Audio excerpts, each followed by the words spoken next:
Bonjour à tous, c'est Vivi Moon. Je vous présente aujourd'hui le guide du Lightworker de Isabelle Serre aux éditions Exergue.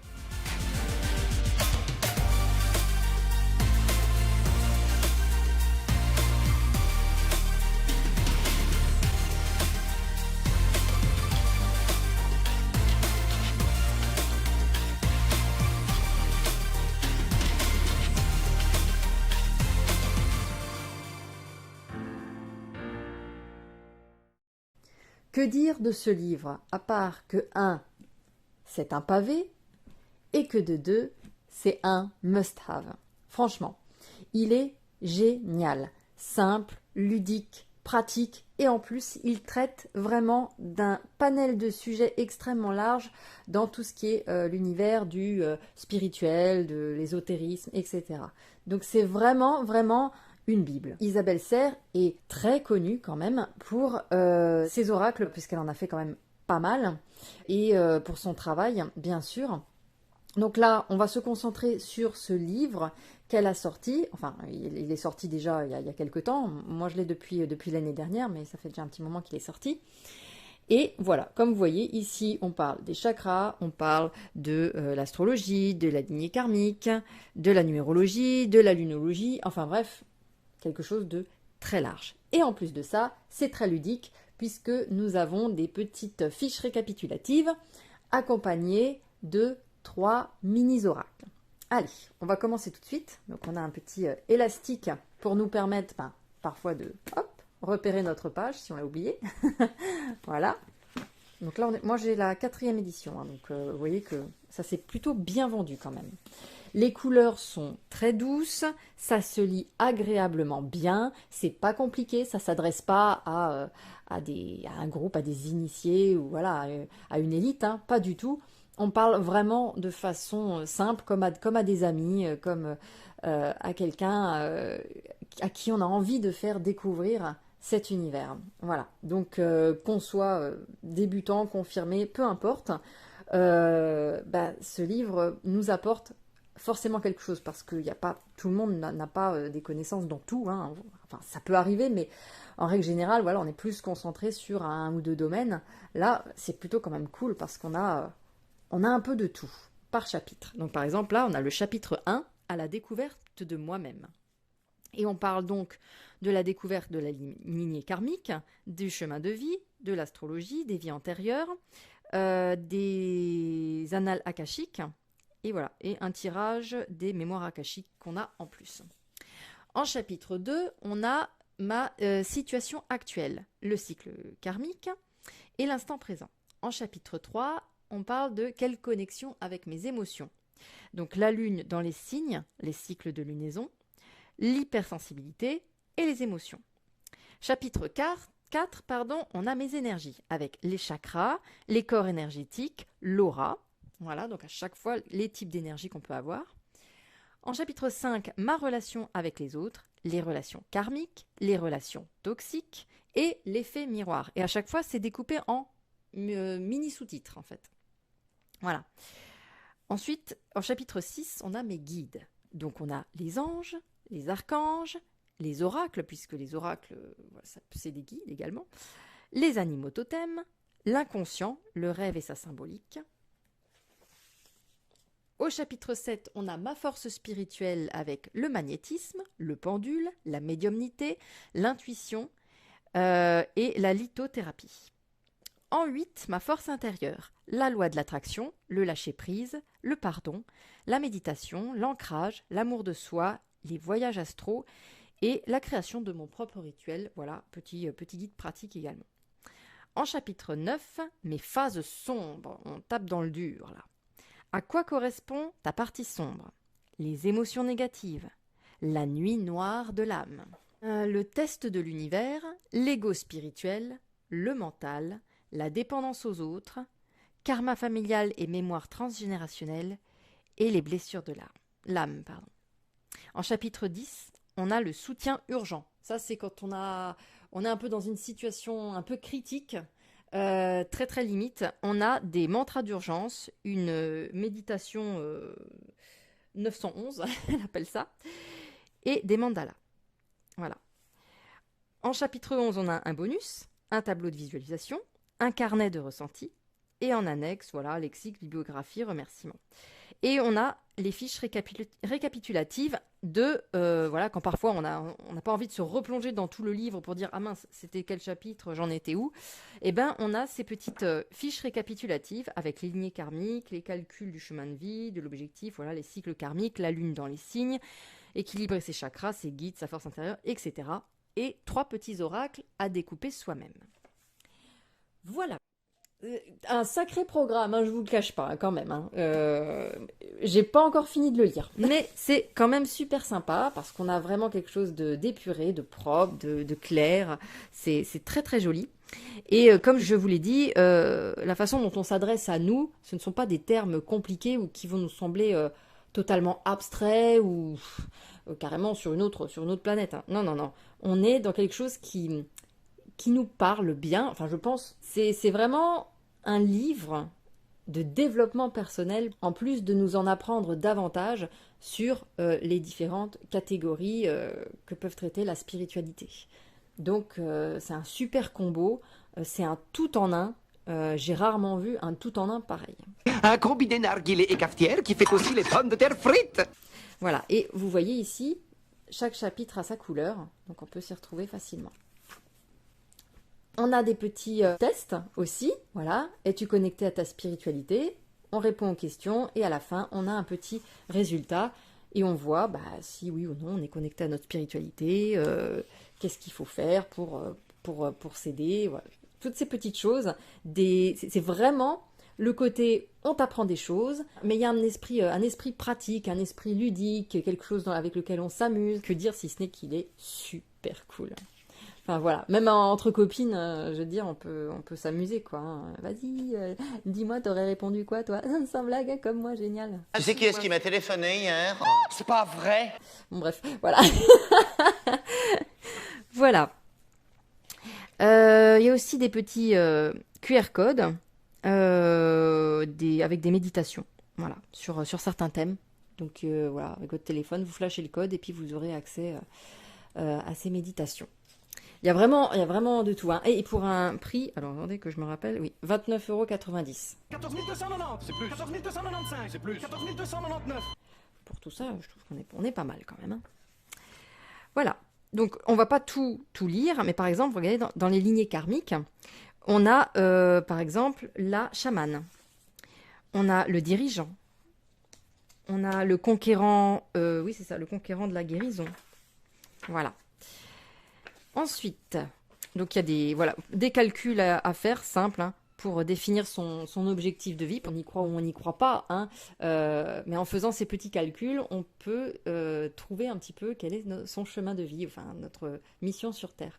Et voilà, mais même si on n'y croit pas, entre guillemets, c'est pas grave, c'est toujours amusant. Hein. C'est un petit peu comme regarder l'horoscope, même si parfois on n'y croit pas, on aime bien quand même le lire. Bah, là, ça fait toujours sympa, donc il y a peut-être certaines choses qui vous parleront moins, mais c'est quand même amusant à faire. Voilà, pour le fun, sans prise de tête. Voilà, des petits défis. Hop, là on passe à l'astrologie. C'est vraiment vaste. Hein. Alors effectivement, ce sera pas aussi complet qu'un livre qui traite purement et simplement de l'astrologie, mais quand même, on a tout un gros chapitre dessus. Et surtout, on a un tout en un. Voilà, c'est ce que je dis depuis tout à l'heure, c'est qu'on a un tout en un. Et c'est franchement sympa. Voilà. Donc là, on a par exemple le Verseau. On nous explique un petit peu les traits principaux du Verseau. Voilà, de tous les signes d'ailleurs. Hein. Il y a les vies antérieures également. Les annales akashiques. Avant de commencer ça, bien évidemment... Isabelle nous explique toujours en quoi ça consiste, bien évidemment. Là, on peut faire un petit tirage de mémoire akashique aussi, si on veut. Je ne l'ai pas fait, mais pourquoi pas. Et ensuite, on passe au chapitre 2. Donc, vous voyez, c'est quand même assez conséquent, hein, à chaque fois, le chapitre. C'est pas mal. Donc, ma situation actuelle, hein, je vous ai donné les titres à chaque fois. Les années aussi. Les 9 années d'un cycle karmique, puisque, bon, après pour ceux qui savent, ceux qui ne connaissent pas. En tout cas, il y a un total de 9 années et c'est cyclique en fait. Après, on revient. Année 1, je dis un truc au hasard, ben, on est dans l'année du commencement, voilà, tout est nouveau, on découvre, la découverte, l'envie d'apprendre. Voilà, je dis ça, j'en sais rien, j'ai pas lu encore cette partie, mais à titre d'exemple, voilà, l'année 1, c'est ça. L'année 2, on passe peut-être à quelque chose, on commence à poser les bases, voilà, à se perfectionner, etc. Et c'est cyclique jusqu'à l'année 9. Une fois l'année 9 passée, hop, on recommence un cycle. Voilà, donc c'est toujours rigolo, voilà. Et comme dit, on prend ce qui nous intéresse. Si tout ce qui est cycle karmique, ça vous parle pas, il n'y a pas de souci, c'est pas un problème, mais ça permet toujours de découvrir finalement de quoi on parle et de s'amuser, tout simplement. J'ai envie de dire, prenez-le en vous amusant. C'est surtout ça, à ça qui sert le livre, hein, s'amuser. Ne nous prenons pas si souvent au sérieux. Pourquoi cet air si sérieux? Voilà, donc on a tout ce qui est lunologie. Hop, la lune avec les cycles, les signes, pardon. L'hypersensibilité, on en parle beaucoup, il y a même carrément des livres qui sont sortis là-dessus. Bon, bah là, on a un bel aperçu aussi, hein. Et c'est toujours traité avec beaucoup de bienveillance et de compréhension, en fait, hein. On a vraiment l'impression qu'on suit une thérapie presque quand on la lit. Mais attention, comme je dis, sans prise de tête, hein. Les émotions, les chakras, voilà, chaque fois une méditation, hein. Donc on a le chakra racine, le chakra sacré, etc. Donc vraiment très complet, hein. Pour ceux qui sont intéressés par tous ces domaines, franchement prenez ce livre parce que vous allez avoir une sacrée bonne base déjà dès le départ, quoi, hein. C'est parfois bien, plutôt que d'avoir 36 000 livres. Alors, il y en a un qui traite du sujet. Bon, après, bien sûr, pour se perfectionner, pourquoi pas. Mais au moins, on a un tout en un, quoi. Et je vais le répéter jusqu'au bout, le tout en un, moi. Voilà, connexion avec ton aura. Donc là, on a une image qui nous montre un petit peu à quoi ressemble l'aura. Donc là, vous voyez, il y a différentes couches, en fait. Première couche qui est un peu blanche, ensuite une un peu bleue, une un peu mauve. Je pense que cette photo a été retouchée, hein. Je ne pense pas qu'elle ait réussi à photographier son aura, mais voilà en gros. Et je pense qu'il y a beaucoup de magnétiseurs. Moi, je sais que j'étais allée voir une fois un magnétiseur et il avait, enfin, selon ses dires, le don de voir les auras. Je me rappelle d'ailleurs qu'il m'avait dit, ça m'avait fait flipper, j'étais enceinte à ce moment-là. J'étais pas venue pour moi, hein. C'était pas moi, on va dire, le patient, mais j'avais accompagné. Et quand je suis entrée, il m'a juste dit vous n'êtes pas toute seule. Alors bon, je pensais qu'il parlait que j'étais enceinte, donc il y avait un bébé. J'ai ah oui. Il dit non, il y a, je sais plus ce qu'il m'avait dit, une ombre ou une entité accrochée à vous. J'ai fait oh mon Dieu. Je ne sais pas si elle est toujours avec moi, cette entité, mais bon, je le vis pas plus mal, hein, on va dire. Honnêtement, je ne sais pas quoi penser de ce qu'il m'a dit. Je me dis que tout est possible, pourquoi pas. Du moment que cette entité vient pas me saouler ou vient pas m'embêter dans la vie, ça me va. Elle peut me suivre si elle veut, voilà. Il n'y a aucun problème, voilà. Quelques tableaux récapitulatifs aussi, avec hop, le corps physique, le corps éthérique, le corps astral, le corps mental, le corps causal, le corps bouddhique et le corps divin. Alors, je ne pourrais pas vous expliquer parce que pour l'instant, je n'y connais rien. Mais à chaque fois, on a la fonction, la perturbation, le chakra qui y est relié et la couleur. Mais c'est super intéressant, honnêtement. Voilà. Ma relation aux autres, les flammes jumelles, les relations karmiques encore, un petit exercice avec les flammes jumelles, les relations toxiques, et mon Dieu, Dieu sait que beaucoup de gens en souffrent. Voilà. Une relation karmique toxique. Les fausses relations karmiques aussi. Les anges. Hop. Comment rentrer en contact. On a quelques heures miroirs aussi. Les plumes. Si on découvre une plume blanche, qu'est-ce que ça veut dire? Une plume brune. Voilà, une plume grise. Ton guide t'invite à garder confiance car la paix intérieure et extérieure est un chemin pour toi. Voilà. Les faux signes aussi parce que c'est important de le rappeler, mais parfois on a des doutes. On se dit « Ah, ça? Est-ce que je dois le voir comme un signe ou pas? Quand on n'a pas une intuition très développée ou qu'on n'est pas suffisamment attentif à ça, il y a des fois on se dit qu'est-ce que je fais? Je le prends pour argent comptant ou pas? Donc là, elle explique que voilà, un faux signe est un signe qui n'est pas envoyé par tes guides. C'est le produit de ton mental. Et bien souvent, je me dis qu'il y a des signes, c'est moi-même qui me les crée en fait. C'est uniquement mon mental parce que moi j'ai un mental qui est en surconsommation constante. Hein. Donc c'est très difficile pour moi de distinguer mon mental et introduire mon intuition. C'est très compliqué pour moi. Tout passe par le mental avec moi. Donc je peux vous le dire que c'est pas toujours simple. Là, on a les noms des anges, avec les dates auxquelles ils se rapportent. Par exemple, on est né à telle date, et ben, le nom de notre ange sera un tel. Après, vous avez tout à fait le droit de nommer votre ange, gardien, ou vos anges, si vous en avez plusieurs, de la façon que vous voulez. Je pense pas qu'ils s'en offusqueront.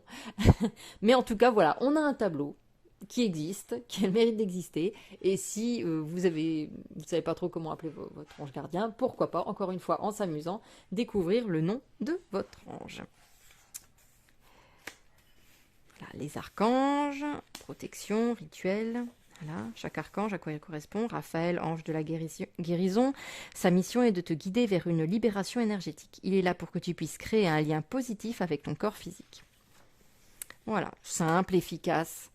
Je vous dis, la façon dont c'est écrit, c'est pas compliqué. Les animaux totems.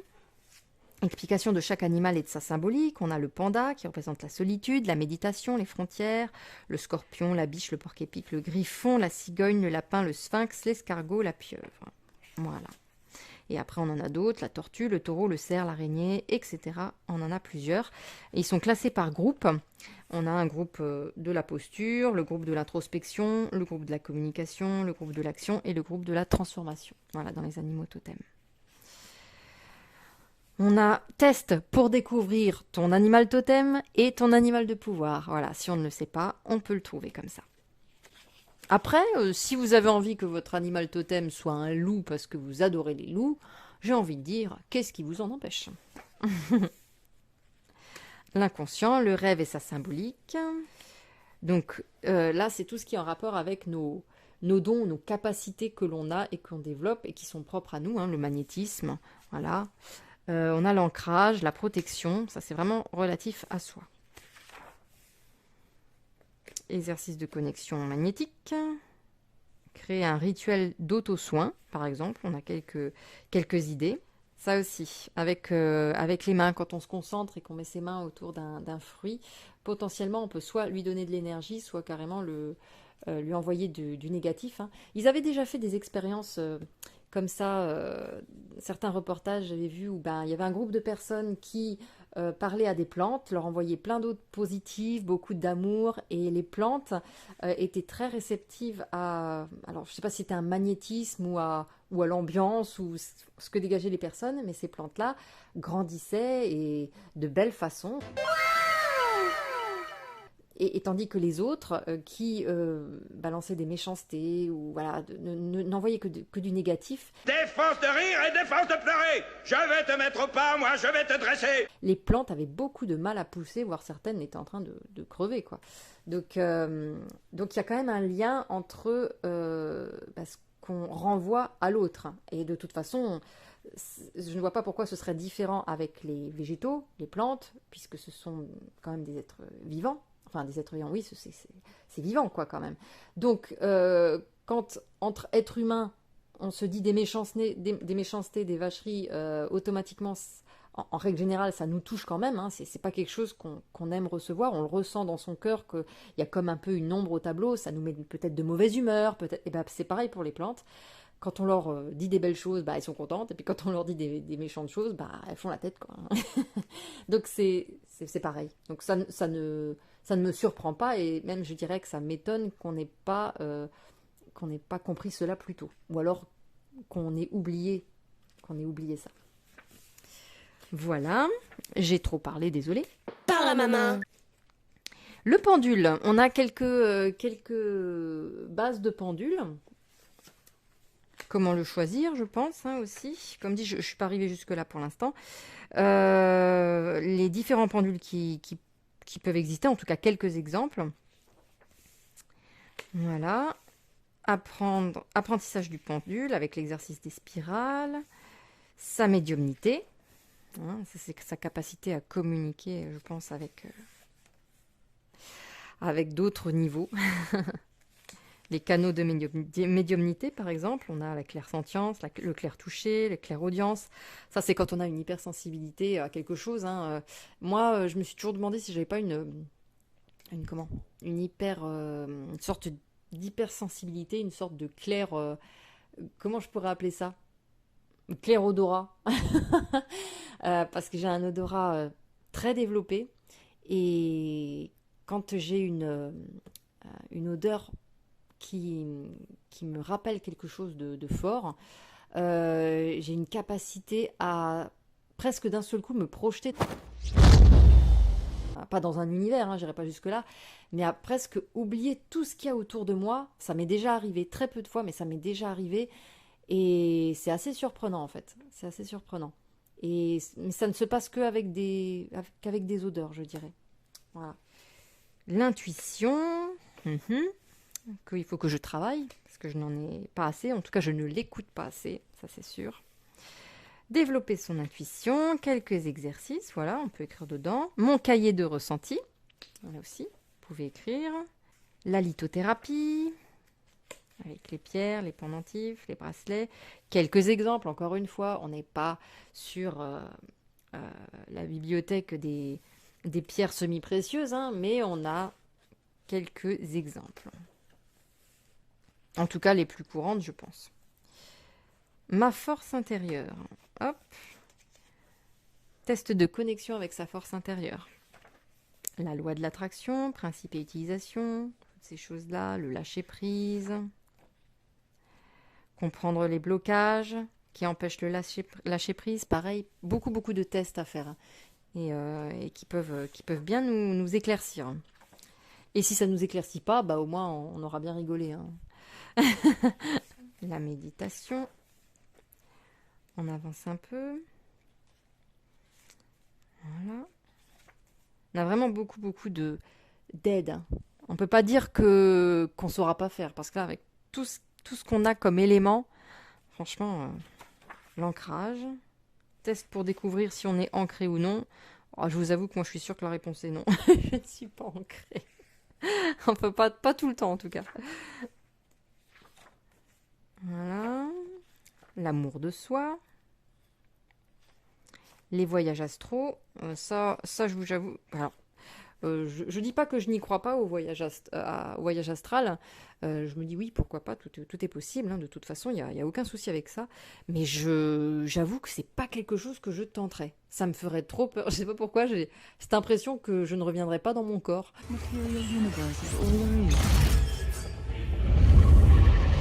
Ou que... Je sais pas. Que je serais perdue dans les limbes. Non, ça, franchement, je ne veux même pas y toucher. Je veux bien lire en quoi ça consiste, apprendre un petit peu, mais je ne ferai jamais de test. C'est clair. C'est clair que non. Là, j'ai trop peur. Voilà, créer son propre rituel. Et les faces sombres. C'est pour ça qu'on arrive dans du gris.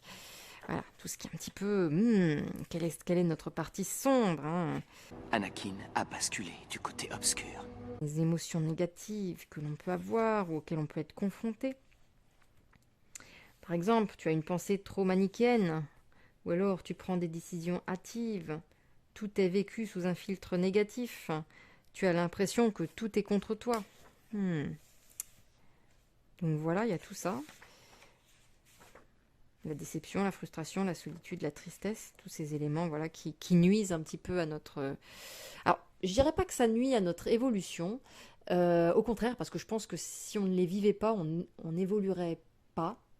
Il faut savoir s'y confronter, mais je pense qu'il faut savoir les reconnaître, les comprendre, les accepter aussi pour pouvoir évoluer dans le bon sens.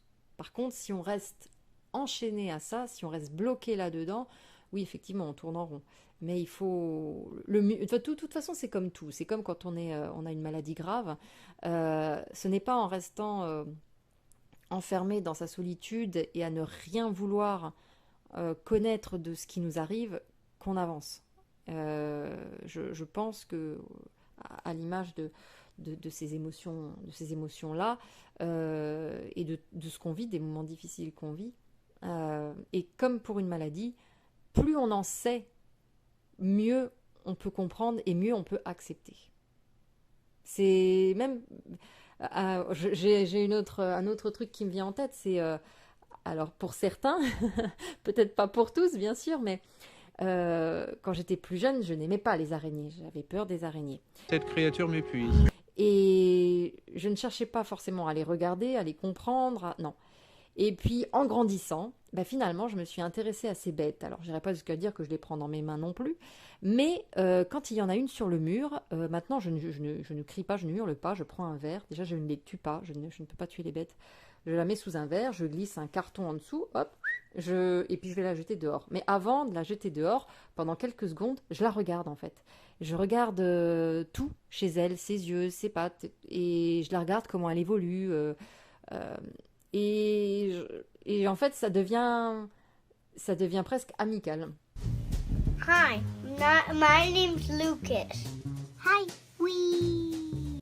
Donc voilà, c'est créer cette espèce de lien pendant quelques secondes. Et voilà. Donc en fait, plus on comprend les choses, plus on peut les accepter. Et c'est un petit peu la même idée avec ce qu'on traverse, les émotions que l'on a. Plus on a d'éléments en notre possession, plus on connaît les choses et plus on peut avancer, évoluer. Voilà. Parce que je pense qu'il ne faut pas du tout rejeter les émotions négatives qui nous arrivent. Non, il faut vraiment les accueillir. On est triste, bah oui, on va pas se forcer à être joyeux, on va pas faire, enfin, on va pas se forcer.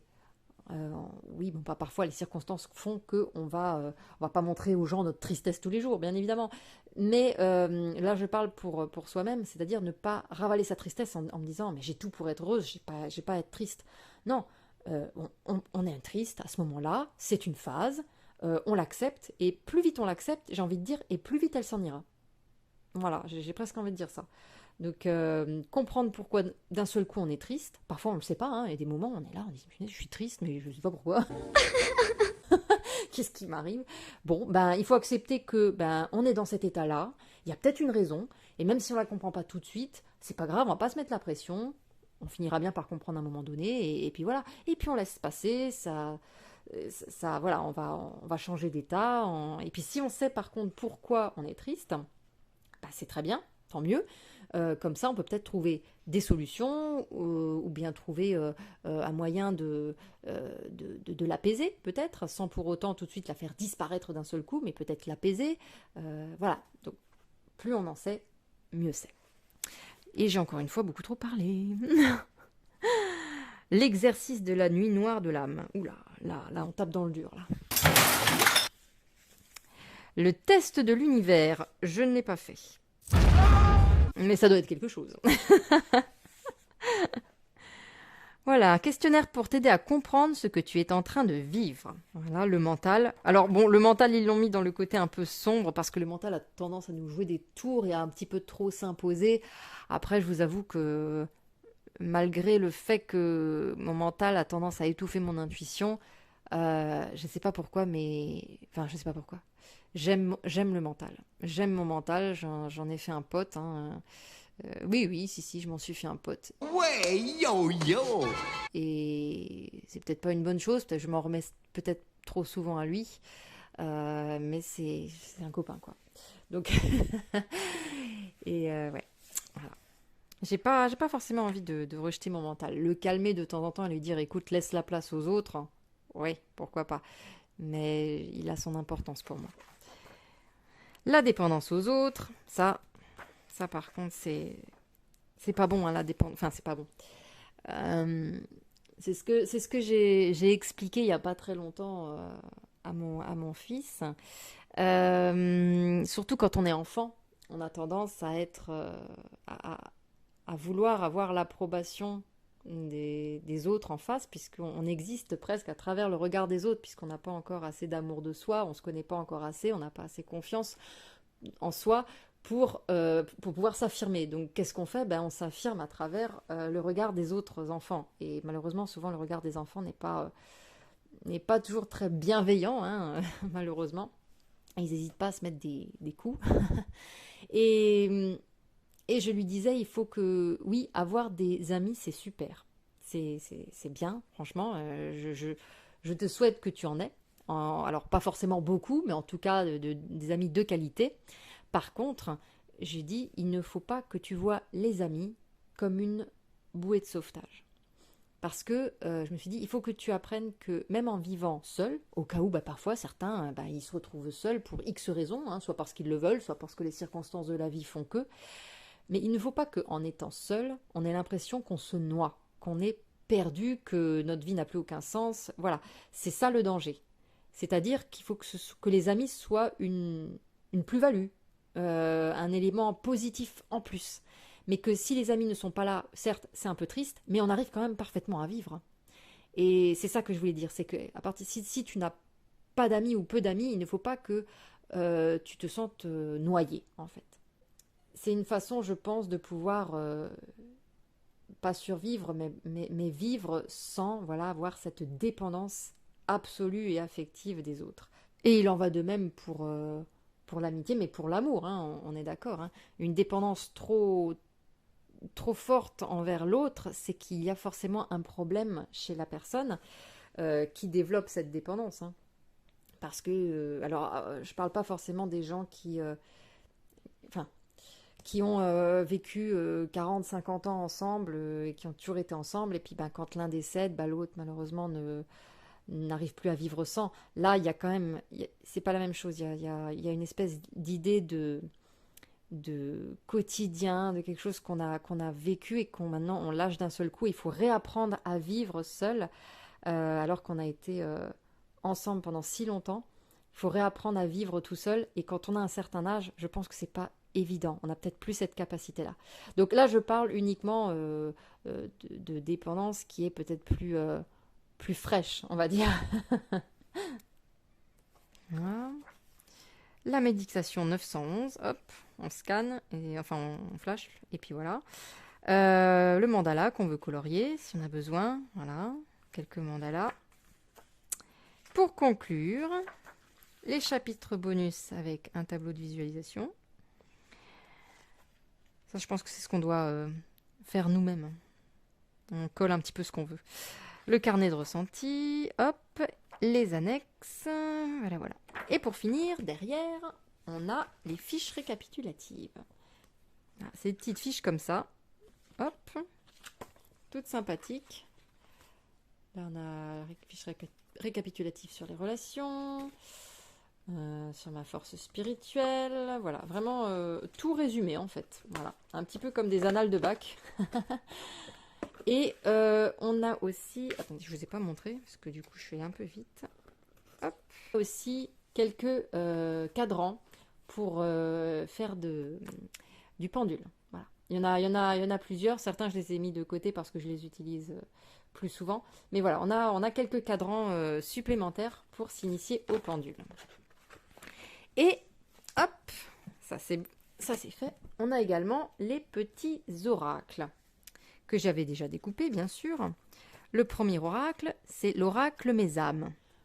En fait, il s'agit de penser à une personne, savoir quel est notre lien d'âme à âme avec cette personne. Donc, quand vous pensez à cette personne, vous tirez une carte et voilà, par exemple, on vous dira âme double. La personne à qui tu penses est une âme double. Elle t'invite à te libérer de ta dualité intérieure. Voilà. Âme passionnée, la personne à qui tu penses est une âme passionnée. Elle t'invite à te connecter à ta vie personnelle et à te détacher des blocages émotionnels. Voilà. Âme sœur, la personne à qui tu penses est une âme sœur. Tu as un contrat d'âme avec elle. Tu as une expérience à vivre sur court, moyen ou long terme. Voilà. Voilà pour ce petit oracle-là. Et on a également celui-ci, l'oracle de l'instant présent. Voilà, pour t'aider à comprendre quelle est ta situation actuelle. Voilà. Donc c'est pareil, on a Bon, c'est pas foufou, hein, au niveau de la découpe, voilà. J'ai eu quelques cartes qui n'étaient pas bien faites recto verso, mais honnêtement, on s'en fiche un peu. C'est pas gênant. Donc voilà, c'est pareil, c'est du papier glacé, hein, c'est un truc tout fin, hein. Mais c'est juste un petit peu pour, rigolo, quoi. Par contre, ça se mélange, y a pas de souci. C'est vraiment tout petit. Hop, voilà. Je suis connectée à mon intuition, par exemple. Je sais pas pourquoi j'ai tiré cette carte, alors que depuis tout à l'heure, je dis que j'ai beaucoup de mal avec mon intuition. Voilà, je suis connectée à ma magie intérieure, je suis dans une dualité, je suis calme, je suis dans ma force intérieure, je suis déconnectée de moi-même, je crée un nouveau relationnel, je vis un cap important, je suis dans la projection, je suis dans la souffrance, etc. Voilà. Et on en a encore un autre, un petit. C'est le petit oracle, le guide. Et là, en fait, c'est un message que les guides ou l'ange gardien va nous donner. Donc celui-là, il est tout petit rikiki. Il est tout mignon. Et voilà, donc j'en tire une au hasard et je pense au message du guide. Voilà. Son message, c'est « Tes énergies sont puissantes et créatrices », par exemple. On a « Tes pensées et tes valeurs sont justes »,« Libère-toi du mental et des peurs »,« Tu es connecté à tes envies et non tes besoins »,« Accueille de nouvelles compétences »,« Fais confiance à ton intuition »,« Demande de l'aide pour tes projets », Fais confiance aux nouvelles idées, tu ouvres un nouveau chapitre de vie, tu es invité à te libérer du passé, etc. Voilà. Alors donc, un super gros livre, très complet. Ah, il y a aussi un petit ruban en plus de ça. Mais un livre vraiment très complet qui traite de beaucoup de choses et pas, je dirais même pas forcément qu'en surface, hein, elle creuse un petit peu. C'est vraiment un superbe ouvrage que je ne saurais que trop conseiller à tous ceux qui démarrent, à tous ceux même qui ont déjà des connaissances mais qui ont envie de s'amuser un petit peu et de redécouvrir parfois sous peut-être un aspect différent parce que voilà, elle a sa façon d'écrire, sa façon de voir les choses aussi, donc pourquoi pas. Et c'est vraiment agréable. Alors attention, c'est sans se mettre la pression, hein. On n'est pas obligé de tout faire, on n'est pas obligé de tout s'attribuer parce qu'au bout d'un moment, je pense qu'on explose, hein, clairement. Voilà, il faut quand même relativiser, prendre les choses avec un peu de légèreté et pas dire oh mince, si j'ai pas répondu à ça, ça n'ira pas, ou bien si oh là là, j'ai une part sombre, mais cette part sombre là, mais comment je vais m'en sortir? Tu te rends pas compte? Je me suis découvert un problème, je ne savais même pas qu'il existait. Bon, voilà. Prenons les choses avec quand même beaucoup de recul et de légèreté et voilà, et amusons-nous. Voilà, j'espère que cette présentation de livre vous aura plu. Désolée, ça aurait été un petit peu long. Et voilà, je vous fais plein de gros bisous et je vous dis à très bientôt. Prenez soin de vous.